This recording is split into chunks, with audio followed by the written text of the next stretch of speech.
Hi, Steph. I said, oh, okay. That was fine. That's how we always start. That was fine. Overlap. Yeah. I'm feeling a little bit shy today. Yeah. Mm. Well, that's because we've got a lot of people in the room with us here. Yes, Today is our live streamed episode, which we do for our community members about once every 6-ish weeks. For it those of you is. who aren't already our community member, you might also consider joining us for one of these if that speaks to you. But today we are talking about self-trust. And I've been scrolling and trying to find a definition for self-trust. And it's all over the shop, Steph. I don't see that there's a particular consensus about how we define self-trust. Merriam-Webster just says self-confidence. And Really? that feels, yeah, I don't think so. I mean, it's related, but I don't I don't know that that's as accurate as I expect a dictionary to get. I mean, we could also talk about the way that we see it and also its relevance to this work we do, indeed. which to me feels like, well, to be honest, I think that the way that I think about self trust now is a bit different than I would have thought about it before. I think before self trust as a concept would have meant to me that I'm unreliable around food. I can't be trusted around food and that or exercise, or anything that sort of was attached to the sense of discipline that I thought I should be. Really a should, like my should self, the trust about being her. And the lack of trust, I think is more to the point, which I've obviously my opinions on that have quite changed. I don't know if I should just dive right into that or if we should spend some time exploring why people don't trust themselves and what that, yeah, I see you have Yeah. something to say. Yeah. Well, even what we're talking about, I think for me, if we're talking about self-trust, self-trust doesn't really exist as a concept without context, by which I mean trusting to what or trusting what. Because this idea of self-trust to me is so broad and so vague. It's like, what are we saying we are trusting ourselves or not trusting ourselves with? So my biggest, probably personal point of development was I never trusted that I could be consistent or that I could stick at anything. That was the big one for me that really shifted. And now I have a lot more self-trust in that area. And we can talk a bit about how we got there or how I got there. You've been part of that journey too. But yeah, it's like, could I trust myself, or could most people here trust themselves to pour themselves a glass of water? Everyone's going to go like, yeah, I could trust I could do that. So I don't see how we can talk about it without specifically talking about what we're trusting or not trusting ourselves with, or to do, or to not do. I don't Mm. know how to conceptualize it on its own in any kind of meaningful way. Well, what about like the very basic, I don't trust myself not to binge? Yes, Do you feel like that's the most relevant? probably that's going to be right up there. But I couldn't get to that point until I could trust myself that I would be okay, that I wouldn't fall apart if I did. That's what it took for me. To me, there's so much of self-abandonment in this topic and also self-sabotage. Like those two concepts are attached to me to self-trust. When you said that just now about how I didn't trust myself not to fall apart, that didn't occur to me to be a consideration because I thought falling apart if I didn't meet my own expectations was warranted. Like, I don't, it wasn't for me at that point about not self abandoning. To me, that's what not self abandoning is. It's like when you can fail or not, fail, or if you could show up consistently, like that you wouldn't leave yourself. That is now how I think about self trust. Like, that's the most important part is not leaving the self. But at the time, it was like, I deserve that. I don't care about myself if I'm not showing up in the way that I want to be showing up for myself. To me, it's almost like you're a step ahead of where I would even conceptualize that being. I would agree. I was exactly the same, but I'm talking until anything changed. Yeah. It was getting to there. But for the longest time, I didn't know that. Of course Yeah. I didn't. But I wonder, all that stuff that you said about not self-abandoning, all that stuff had to happen first for me to be able to stop binging. And I thought that actually the way to trust myself was to trust that I wouldn't do this behavior. But actually, it was almost to trust that I would have my own back even if I Yes. did. Correct. That's self Okay. I, compassion, th self reliance. I think we're done. Yes, that's essentially, I think, the trajectory of like what self trust turned into. So it became less about, just to reiterate, less about the outcome and more about the self alliance. or being able to stay with yourself through that, which we have other episodes that talk about this. And I just think, again, they're all intersected in some way. But I think that it's more than just that too, because there was also a certain amount of trust I was putting on myself that ended up having to do much more with biology than I would have ever given it credit for. So I thought it was my responsibility to not binge or to not gain weight. And I didn't trust myself to do the things that I thought I needed to do in order to get the outcomes I wanted of not binging or of losing weight or even just maintaining weight. And there was a certain understanding of like, my body is not, my body's not able to, like, I'm not eating enough, or my body's not feeling safe enough with food, or my body's just not meant to be this size. There's nothing I can do that's going to get me to the place I think I need to be, the should self. That's not possible. And that's not my fault. And that inspired more self-alliance. I think when I realized I wasn't the enemy, like, or I wasn't the one stopping myself from becoming what I thought I needed to be, that wasn't a personal fail. When I saw that, that's when I started to have a reconceptualization of, wow, like maybe I'm not the one that's been broken this whole time. Am I still frustrated about that? Yes. And this is my classic, I was mad that, not mad at. So like it shifted that part for me so that I was mad that those things were true or that I couldn't be these things. But I started to understand that I didn't need to be mad at myself for that, which meant I could stay with myself instead of considering myself having failed. So that the body respect was a big piece for me. And I've talked about that as well. Well, that's putting me in mind of realistic expectations. Because I would say the thing that destroyed my self-trust the most was that feeling like I was constantly breaking promises I was making to myself. Because almost daily, I would promise to myself, I'm going to do it like this, I'm going to do it like this. And then I kept not doing it like that. And that constant feeling of failing, constant feeling like I couldn't trust anything that I said to myself that I was going to do, just eroded that down because I didn't think that what I was asking of myself was unrealistic. But from my current psychological and emotional perspective that I was in, it wasn't realistic from that point. And so part of it was this realization of actually, it sounds like it should be perfectly reasonable to cut out sugar because that's not even restricting. Like I can eat as much as I want and then I wouldn't binge, and that is perfectly reasonable. And then, of course, I couldn't do it, couldn't do it, couldn't do it. And it wasn't until I got to the place of, back to, we sometimes use the word humility, of realizing, oh, actually, I can't. And if I accept that, then I can work with myself, with my psychology, with where I currently am, instead of continuing to fight it because I think I should be over here and able to do X, Y, Z or Z. Thank you. No problem. Here's the thing.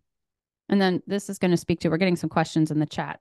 One of which, let me just go find it. So one of the questions says, how can you trust yourself to pour a glass of water? Because sometimes I can't because I get self-destructive. So that idea of self-sabotage, right? I think that sometimes when you start to believe that you're not trustworthy or that you're not able to be consistent, before you have the insight that like maybe I just can't, before you even get to humility, you start to believe that you're just an untrustworthy person, or you believe something about yourself. You start to see yourself as like at least I did. I thought that I was just that kind of person. Like there were these kinds of people who had integrity, who just had know-how, they were go-getters. They were like the kind of people who showed up at life. And I was just not that kind. And the more I believed that about myself, the more I became that, those self-fulfilling prophecies things. I'm actually, I've been talking about learning about the universe and like this whole thing. There's this whole, like the theory of belief and the physics of it. I won't get into it because I don't know it enough, but there's that basically the self-fulfilling prophecy idea is true. And so the more that I would expect myself not to be able to pour myself a glass of water, it was almost like if you'd pose that kind of idea to me and be like, do you trust yourself to pour yourself a glass of water? I've been like, well, obviously, yes. But then right after that, my that inner voice would have been like, no, you can't. Watch this. You're not even gonna be able to do it. You can't. Nope. You can't even get off the couch. Right. It would start challenge that like a devil's advocate would start challenging even the simplest of things, because it was kind of like out to prove, no, you can't. Which brings up that idea of like this, the inner rebel or the self-sabotage. And that sets up, I think, an enemy state within ourselves. Like it's us against that thing, that voice, which sounds pretty ominous. Like even just thinking about a voice in your head that's like sitting there like, haha, watch this. I'm going to call the shots. You're not going to be able to pour a glass of water. But I don't think that was actually what that voice was doing. I think that's just the story we tell ourselves of what that voice is doing. I think that really that voice was about the part of me that was saying, you can't trust yourself to do all these things that really weren't my job to do. And that this voice was kind of the advocate of saying, like, stop putting the pressure on yourself to be this perfect version of yourself. And that's the only way you're going to accept yourself. Can we be accepted even if we're not doing those things? And this kind of led into that the like the point isn't the outcome, the point is the self-allyship. So I would argue to not argue, I would offer to sometimes think about that inner little enemy as something saying, even if we don't do that thing, will you still hold my hand? You know what I mean? Like maybe the point isn't pouring the water. Maybe the point is, even if you can't, will you stay here? Like that became the new ask.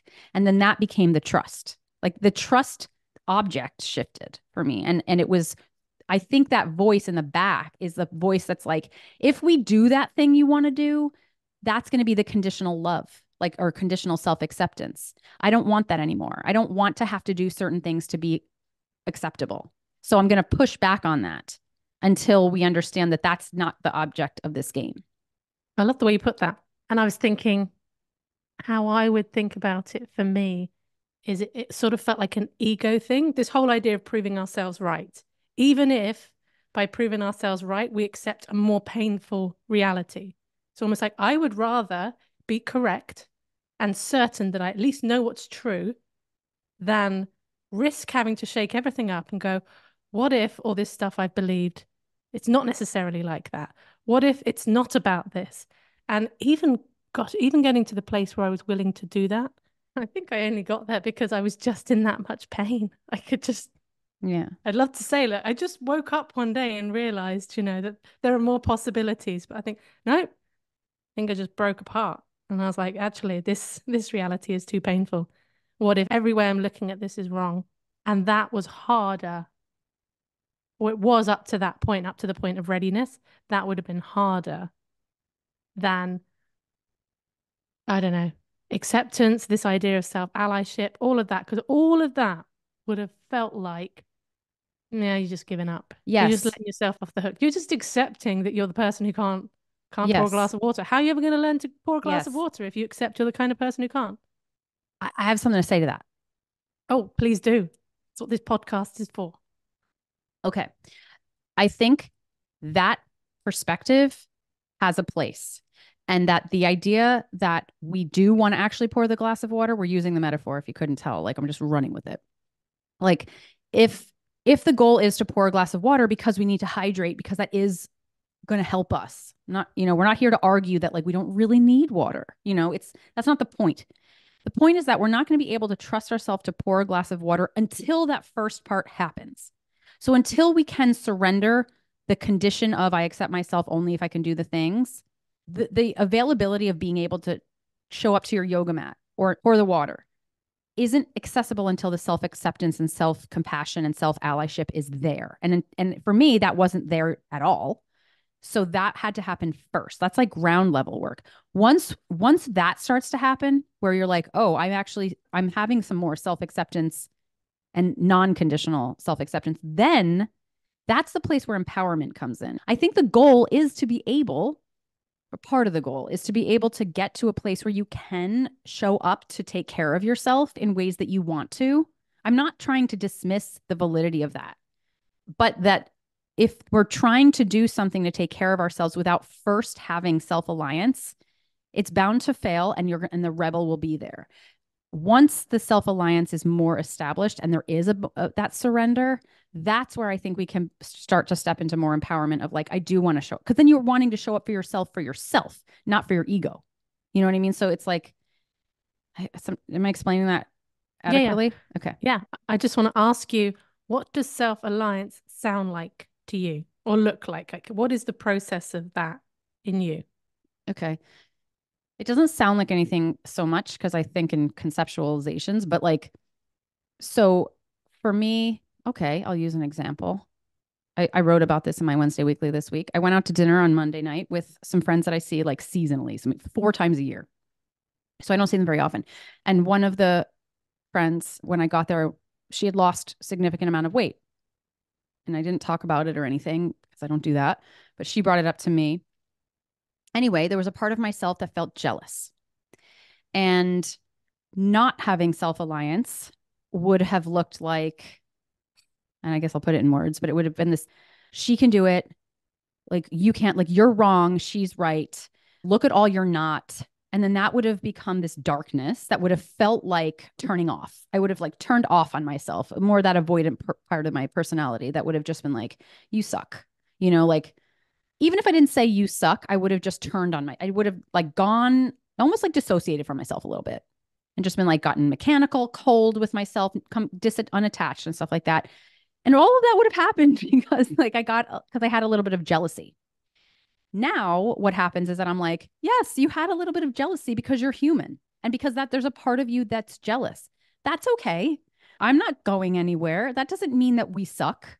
It just means that you feel jealous a little bit. And also there's other parts of you that know how to handle that. And that is part of the self-confidence maybe that does relate to self-trust, and that was built over time. But it was that kind of like, no, I'm not less than. It's that sense of like, no, I refuse to let that make me believe I'm less than. And just kind of, it's like that firm kind of like, no, no, no, we're not going there. We're not doing that. We're staying here. We're going to participate in the conversation without going off into some rabbit hole in the back of your brain. Mm-hmm. So that's kind of the way that it's different. And there's fierceness. I use the fierce self-compassion as part of myself. Yeah. I think again, that's how these things are all related. Yeah. And I think it's important because someone listening to this who may not even be able to imagine what self-alliance even looks like. I think it's helpful to hear examples of what it is that we're talking about. One of the ways it will show up in me is kind of a recognition of the flaws of humanity. So Say it more. might be it might be a case of, let's say I was in a similar situation where same situation as you, and I see a friend and they've lost a load of weight, and I get that feeling of jealousy, and it's there. The one part of me might be tempted to want to judge myself and go like, come on, Sarah, like, why are you feeling jealous? Like, what's wrong with you? All that kind of stuff. I think I would judge the feeling Mm. the most for Mm-hmm. me. Mm-hmm. And so it's a case of going, you're a human being. You're a Yeah. human being who sometimes feels jealous. You're a human being who sometimes has icky emotions. And I think a big part of what shift is that I don't make, or on the whole, for the most part, I don't make my emotional response mean something crucial about who I am, whereas it would have before. Anytime I Yeah. had an unkind thought or I noticed I was being judgmental, I would then be annoyed with myself. So I'd be like, thinking I'm a terrible person just because I'm having this, where I think so much of our emotional response is conditioned and reaction to like understandable tender points that we have. Yeah. And Absolutely. that I think is a big way as well that it shows up for me. That isn't just the soft, nurturing, fluffy, fluffy stuff that I also like. You have some fears too. Um, I want to read a comment from the chat because it's a concrete kind of example that I think many listeners would be able to relate to, and it's an angle of it we haven't touched so much yet. So the comment reads, I have been working on building self-trust. I can't trust myself not to binge. I have one day a week where I have the house to myself, and every week I say I won't binge, but then on that day, I do it. I decided to try and build up my trust in my ability to trust myself to drink a glass of water, essentially. I decided to try and build up my trust in my ability to trust myself using a drink of water. I have a drink of water each day where I sit down, drink it, and with each glug, I tell myself I can be trusted to look after myself. I can be trusted to nourish myself. I can be trusted to do what is good for me. I deserve to be happy. Going okay so far and have put no pressure on myself to not binge, but just to do the water thing every day and be able to trust I will do it. I will see where I go. Can't speak. Oh, I'll see where I go. There's a book. Do you know the holistic psychologist, Dr. Nicole LaPera? I think she's got 3 books now, but her first book is called How to Do the Work, for anybody who may have read that. I think you read that, yes? I've got it. Okay. I didn't get to finish it. One of her core, now, I will also say that she has diet culture in her. I've noticed. So just as a forewarning. However, that doesn't mean you throw the baby out with the bathwater. So she does talk about the value of keeping small promises to yourself and how that is a way of building self-trust. I think it's one of the like her one of 3 steps to build self-trust. And this to me sounds like that, where it's like this small promise to drink a glass of water each day to hydrate oneself and showing up to do that day after day as a way of building self-trust. I think this is way more effective than trying to start at I'm not going to binge. Here's why. Drinking a glass of water has way lower energy and way lower complexity, at least for many people, because it's just water and it's not got a lot of other moral things attached to it. It could. I mean, there's the hydration thing, and again, if you are someone who believes you have to have a certain amount of water to be a good human being, this might not be the experiment for you. I think I've talked about this before in flossing my teeth. I had this small promise to myself to floss my teeth at night, every night. And again, no energy attached to flossing. It just wasn't a thing. When we're starting with a higher energy, high complexity ask, like not binging, which also could have to do with biology that you're not in charge of, and there's so much expectation about that thing. Like there's a lot of power that binging or not binging has. There's a lot of high stakes. To start at a high stakes thing and to expect yourself to be able to, follow through, and if you don't, then you're not trustworthy, is like asking yourself to like skydive before you, I don't know what the precursor to that is, but like to scuba dive before you can swim, or what, you know what I'm saying? It's like putting the Mhm. cart before the horse. I think that if you're building self-trust, actually to start doing that outside of anything to do with food, even if that's the place where you're looking to get more self-trust, I just think it's the charge is too high in that area to be successful necessarily, and that we have to be able to see that we can trust ourselves, and we need to give ourselves actual realistic small goals in order to get some momentum and to get some confidence going and to potentially start to invite in the self-alliance aspect. Agreed. That's what I did with the yoga. And it was a really small ask. The promise was only to get on the mat for a few minutes. And that could just be in child's pose if need be. But listening to you there, I think that's a really important distinction that I could offer that as, oh, look, this really worked for me to build up this sense of self-trust and trusting that I can do something consistently and keep these small promises to myself. But if there's a lot of energy for you around movement or even just getting on a yoga mat or an exercise mat for whatever reason, then yes, starting somewhere else. Like we've spoken about this, I think, in slightly different contexts about the idea of when you're trying to change a pattern, don't go straight to trying to change at the place where it is the hardest with the most pushback and energy around it, for sure. Totally. I really liked Heidi's question because I just really, really related to it, where the question reads, can you guys touch on the aspect of trusting your interpretation of your experience? I was like, See, she I, she went existential. she did, she did, which I obviously love. But also, this is something that I struggle with for sure, because one of my biggest fear is that I'm falling into some kind of self-delusion and I don't realize it. So therefore, I tend to question even more and then feel like I don't really know what's true. But I have found that when I'm able to let go of thinking that I know what something means, then it's much easier than trying to figure out whether my interpretation is true. Now, don't get me wrong, there are certain situations where it's like I have to make a best guess and go like, this is what I think, and I'm just going to have to roll with what it is that I think, but also recognizing that I don't have to know. Let's say someone makes a comment and I'm convinced that I know why they made that comment and what that comment really meant. I could get myself in a whole tussle about, am I being paranoid or were they actually trying to say that? Or I can step back and go, I don't know. And then when I don't know, I've got some choices. Do I go and test it out and ask that person? Or does it feel like something I can let go in the not knowing? It depends, because it might not be something I'm able to let go. But I think this idea that we are, for me, the idea that I'm supposed to figure everything out I was really attached to that. And now I do attach to it. And then when I realize that I'm trying to figure everything out, sometimes I just laugh at myself and I'm like, Sarah, why are you trying to work out like all this stuff about whether this and this and this event is right or wrong or this or that? I'm like, you don't know, Sarah. Like, you don't know all the information. It's fine. It's fine. And so I offer that piece because there's something in the not knowing that actually at first was really scary. And now when I sometimes realize that I don't have to know, there's a peace that comes with that. I agree with you. But Just want to say that. mhm. And I have another way too to consider it, which is that I grew up. I feel like one of my core wounds that I'm always and still fighting against is this idea that I was wrong about things in places where I look back now and I'm like, you weren't wrong. That was your valid perspective that just other people didn't agree with.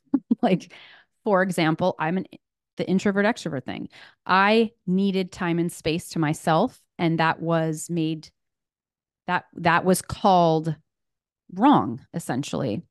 Or I had a perspective on something and I would voice something about my opinion on something about, like, I don't agree with that, the way that this is happening. And people in my environment would say, I'm wrong. I'm too sensitive, or that's ridiculous. It wasn't, but I was made to feel it was. So I have inside of me this fierce part that's really like wants to me to understand that like self-doubt can be dangerous because I believed the doubt that was put on everything that I thought and felt. And that really hurt me because I did know, I did have intuition about things. I wasn't wrong about things for myself.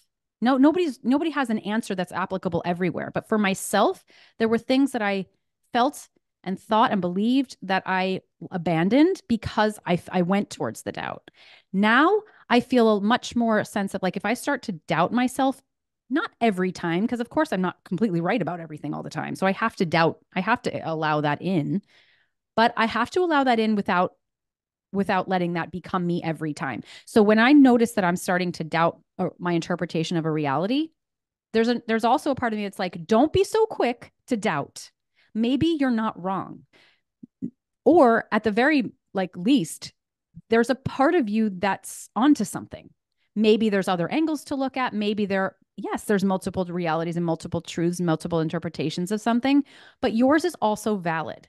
And to me, this is also part of what I think some people who grow up in environments where they're constantly invalidated, this is part of what growth around self-trust is like trusting that maybe why is your interpretation necessarily wrong? Why is it not just a piece of something that doesn't have to be the whole I'm right or I'm wrong? It's just an angle of what might be right or an angle of interpretation that's valid. So for me, it's really important not to always be falling into doubt and self-questioning and to trust more of my interpretation of reality. So interesting because I don't think of doubt as even a for me, and I understand I haven't had the same early experiences and wounding that you have. For me, like the doubt doesn't even feel like maybe I'm wrong. This is it. It's not personalized. So Yeah. the doubt, if I'm self-doubting, it's not like, oh gosh, Sarah, maybe you've just got everything wrong.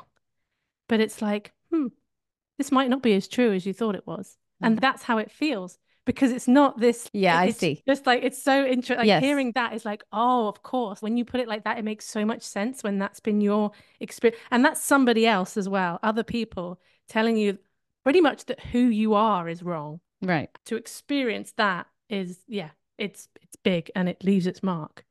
What you're Interesting. talking about sounds more like that part of I didn't know something. Like Mhm. I didn't know some we've talked about that. Like, oh, there's this part of reality I wasn't aware of. Is that what that feel? Yeah. Yeah. Yeah. Okay. I have that too. Yeah. And it's also different because when the doubt comes from me, when I'm the one doubting myself, it feels really safe.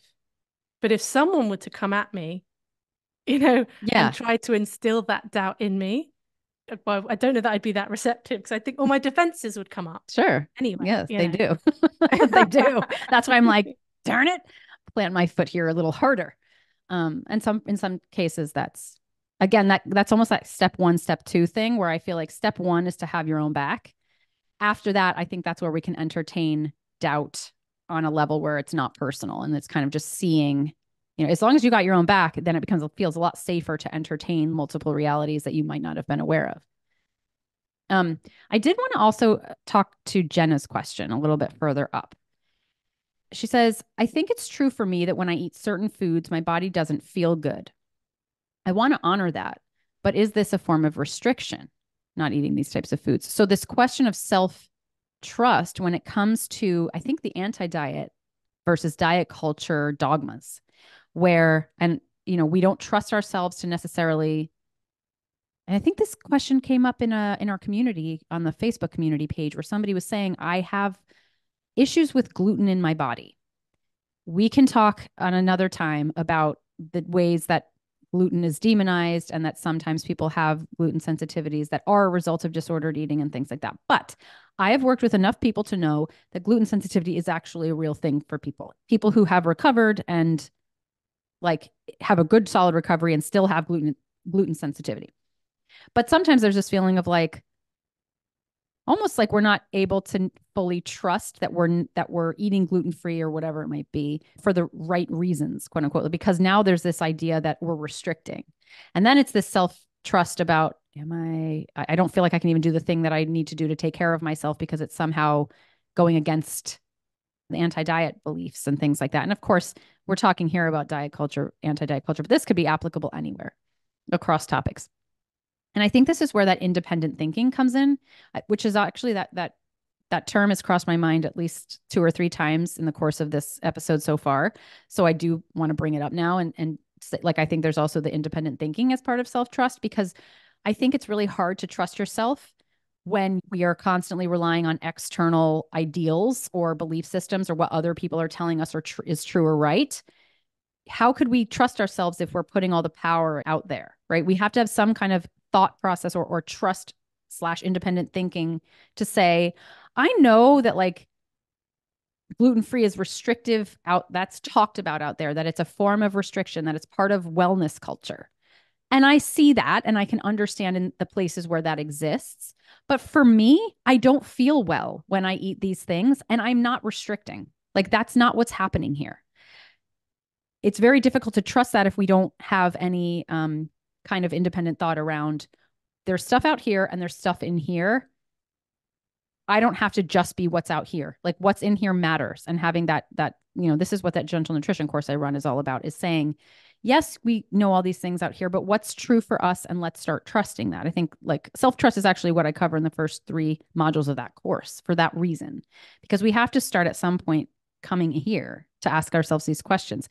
And maybe that's where self-confidence actually is a relative definition, because it's almost like there's a lack of confidence around, this person saying, I think it's true for me that when I eat certain foods, my body doesn't feel good.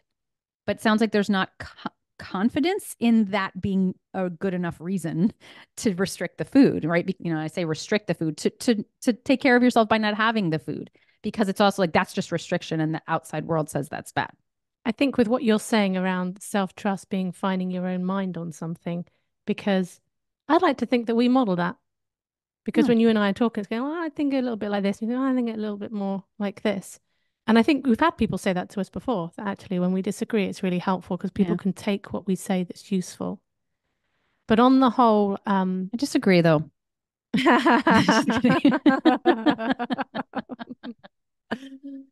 Well, I disagree with your disagreements.